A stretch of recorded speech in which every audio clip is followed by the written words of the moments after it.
आज मी पुन्हा सासरी गेलेली आहे. हे आहे माझं सासर.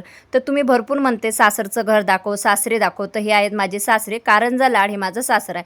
आज मी पटकन सकाळी उठलेली आहे. काय नाही माहेरी गेल्यानंतर मी सासरी पण जातच असते. ब्रश वगैरे केला आणि आईने तोपर्यंत चहा केला. तर कोरोना काळात माझं लग्न झालेलं होतं आणि माझा नवरा एवढा आळशी होता ना आधी, की तो ना कामधंदा करत नव्हता. त्याच्यामुळे त्यांचं असं म्हणणं होतं, की माझं लग्न झाल्यावर की तुझ्या नवऱ्याने एकही वीट या घराला लावली नाही, त्याच्यामुळे आम्ही तुला काही देऊ नये.